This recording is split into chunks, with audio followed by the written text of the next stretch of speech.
Shorter,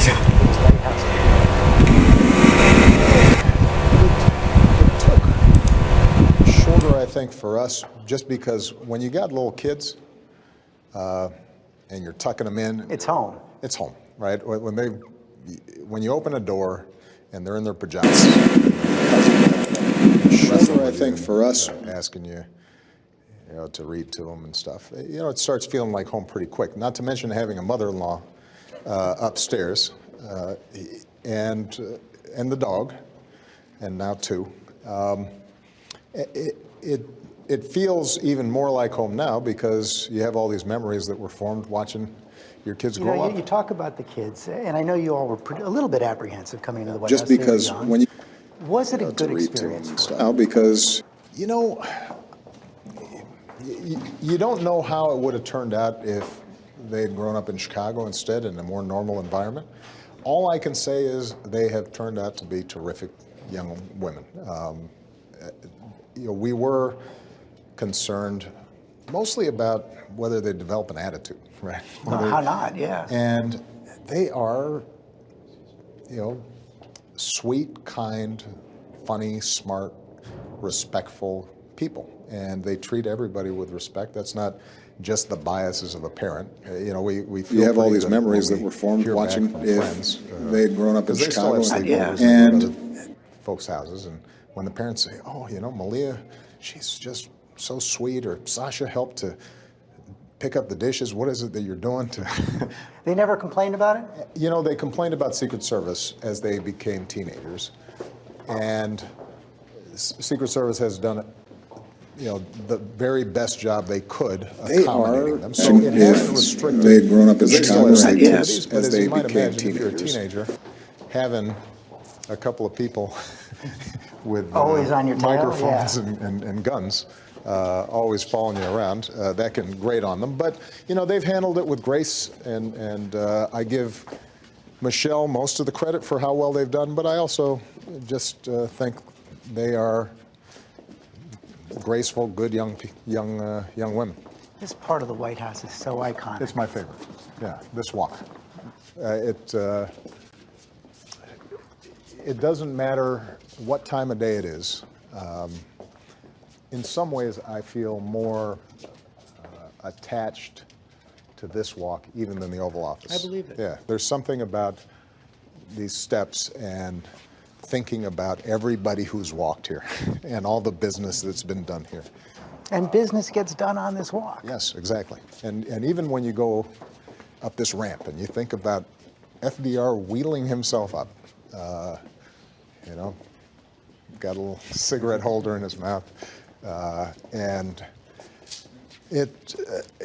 that awe that you feel, that reverence that you feel for the place, never entirely leaves. Well, that's one of the things I was going to ask you, because I know you kept in touch with people by reading those letters every day. How do you keep in touch with the presidency? It's an interesting question. I more than anything, obviously, the presidency is the people. And it's been interesting, the emotions in the last few months.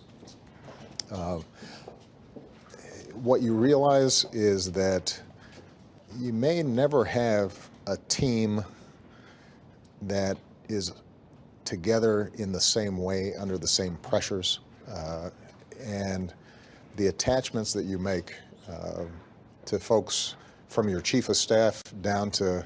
It's the ultimate bunker. It is. And the people here have been extraordinary. We had a farewell dinner for some of my senior staff, and generally, everybody likes to talk about how cool I was.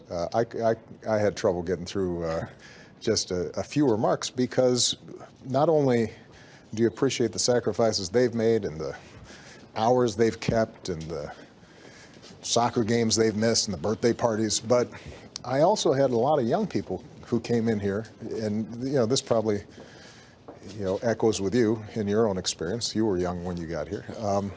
Didn't feel like it when I left. Yeah, but now suddenly you got members of your team who were 23, 24. They met their wives here or their husbands here. And you have a they're lot of bringing- 8-year people too. Yeah, and they start bringing in their kids, who you think should be babies and now are in second grade or something, and you've watched them grow up.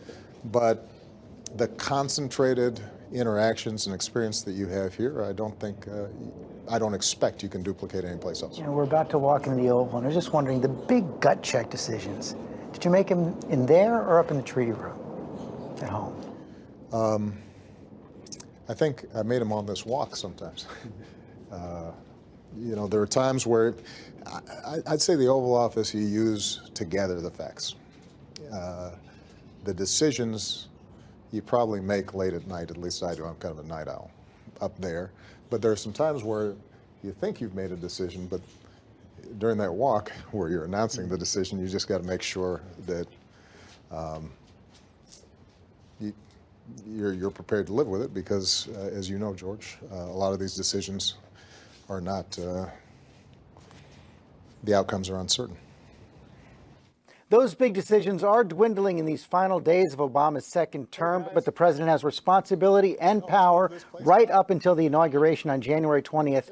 And we sat down in the Oval Office Friday afternoon, right after the president was briefed on that deadly airport shooting in Fort Lauderdale, and just minutes after the intelligence community released their report detailing how Russia interfered in our presidential election.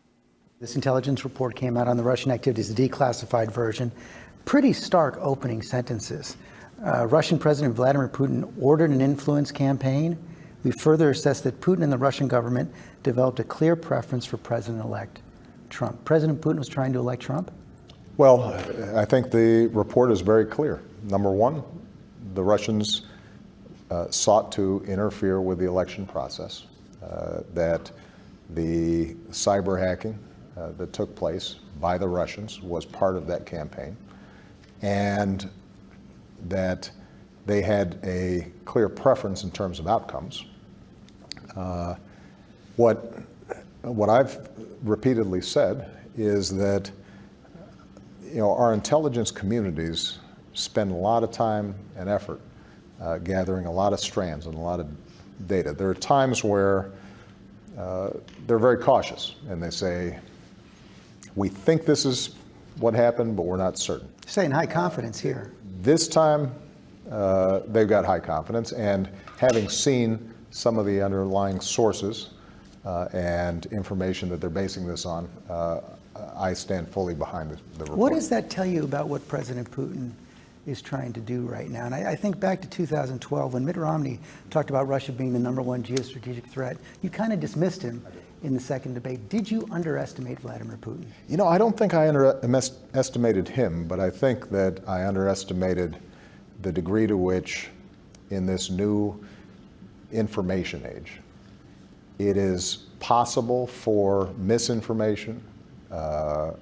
for cyber hacking and so forth, to have an impact on our open societies, our open systems, to insinuate themselves into our democratic practices in ways that I think are accelerating.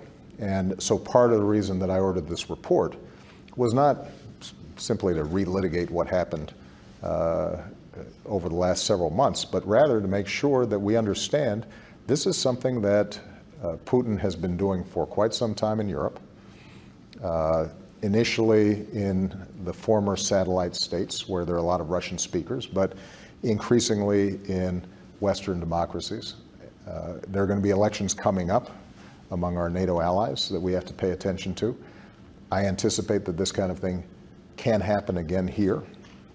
And so, in addition to the report assessing what exactly happened, what we have also done is to make sure that the Department of Homeland Security and our intelligence teams are working with the various folks who run our elections. And one of the things that I've urged the President-elect to do is to develop a strong working relationship with the intelligence community. And I think it's important that Congress, on a bipartisan basis, work with the next administration, looking forward to make sure that this kind of influence He met with the intelligence leaders this afternoon, praised their work at the top, still didn't seem to accept their conclusions fully. Talked about Russia and China and other countries. They made no assessment on whether this affected the outcome of the election.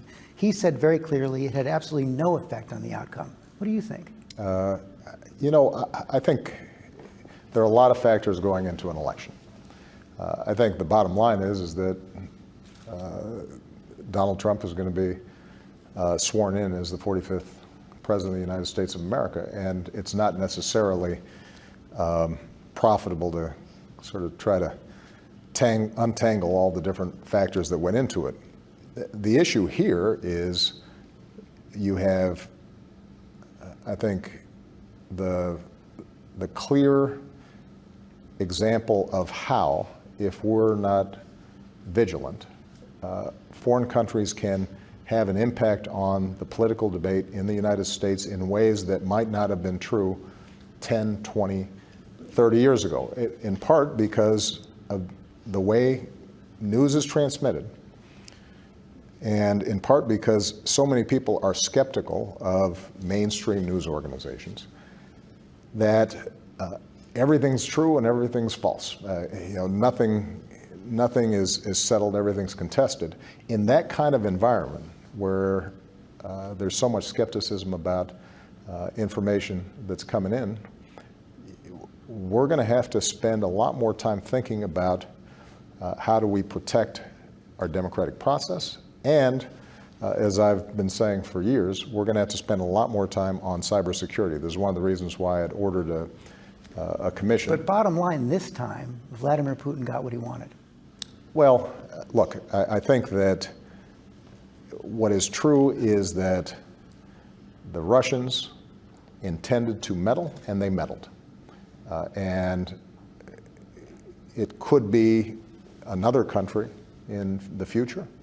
It could be another election where the alignments between Republicans and Democrats are different than they were this time, and who a foreign country prefers. And that's why I hope that this does not continue to be viewed purely through a partisan lens. I think there are Republicans as well as Democrats who are concerned about this. And the two things we need to do, George: number one, we have to spend a lot more time, energy, resources on cybersecurity. And what makes this difficult is because it's not just a government problem, it is a private sector and government problem, and there's got to be a lot more cooperation. That was one of the key recommendations of this commission that I got a report from just a few weeks ago. And the second thing we have to do is to make sure that all of us think about how we approach our elections and our democracy, not only to secure them from vote tampering, but also to make sure that we understand when propaganda is being churned through the system. And one of the things, I'll be honest with you, George, one of the things that I am concerned about is the degree to which we've seen a lot of commentary lately where there are Republicans or pundits or cable commentators who seem to have more confidence in Vladimir Putin than fellow Americans because those fellow Americans are Democrats. That cannot be. Does that include the president-elect? What I will say is that, and I said this right after the election, we have to remind ourselves we're on the same team. Vladimir Putin's not on our team. If we get to a point where people in this country feel more affinity with a leader who is an adversary and views the United States and our way of life as a threat to him, then we're going to have bigger problems than just cyber hacking. You've talked to the President-elect Trump now several times over the course of this transition. What have you tried to impress on him about the job? Well, as I've said before, the conversations have been cordial. He has been open to suggestions. And the main thing that I've tried to transmit is that there's a difference between governing and campaigning. So that what he has to appreciate is, as soon as you walk into this office after you've been sworn in, you're now in charge of the largest organization on earth. you can't manage it the way you would manage a family business. You can't manage it the way you would manage a Senate office. I was a senator before I became president. And so you have to have a strong team around you. You have to have respect for institutions and the process to make good decisions, because you are inherently reliant on other folks. So when I talk to him about our intelligence agencies, what I've said to him is that there are going to be times where you've got raw intelligence that comes in, and in my experience over 8 years, the intelligence community is pretty good about saying, look, we can't say for certain what this means, but there are going to be times where the only way you can make a good decision is if you have confidence that the process is working and the people that you put in charge are giving you their very best assessment. How has he impressed you? You know, he is somebody who I think is very engaging and gregarious. You like him? You know, I've enjoyed the conversations that we've had. He is somebody who I think is not lacking in confidence, which is, I think... Some say that about you, too. Well, that's what I was saying. It's probably a prerequisite for the job, or at least you have to have enough craziness to think that you can do the job. I think that he has not spent a lot of time sweating the details of, you know, all the policies that... Does that worry you? Well, I think that can be both a strength and a weakness. I think it depends on how he approaches it. If it gives him fresh eyes, then that can be valuable. But it also requires you knowing what you don't know and putting in place people who do have the kinds of experience and background and knowledge that can inform good decision making. And look, I think it's fair to say that he and I are sort of opposites in some ways. Voters often do that, don't they? Yeah, but so let's say I'm on the policy wonk end of the spectrum. As much as I can dive into a briefing book and really work to master various subjects that come before my desk, I'm still not an expert on a huge amount of the stuff that we work on. But I do make sure that I've got people who are experts that are helping me make the best decisions possible. And if you don't have good people and you don't have a good process, and you don't have at some level the basic reverence for this office and an understanding of the incredible responsibilities and obligations, then I think you can get into trouble. You're also not much of a tweeter. He was on a tirade this morning, sent out a lot of tweets early this morning. Clearly, according to him and his people, he's going to keep on doing it when he's sitting there behind that desk. Good idea? On the one hand, information is moving quick, and or the way in which people consume information is changing so fast. Clearly, this worked for him, and it gives him a direct connection to a lot of the people that voted for him. And I've said to him, and I think others have said to him, that the day that he is the President of the United States, there are world capitals and financial markets and people all around the world who take really seriously what he says, and in a way that's just not true before you're actually sworn in as president. More of my Oval Office interview with President Obama when we come back. We talk about how he'll engage in the battles to preserve his legacy, especially Obamacare, his toughest decisions in the White House, and how he'll feel that moment on Inauguration Day when power passes from him to President Trump.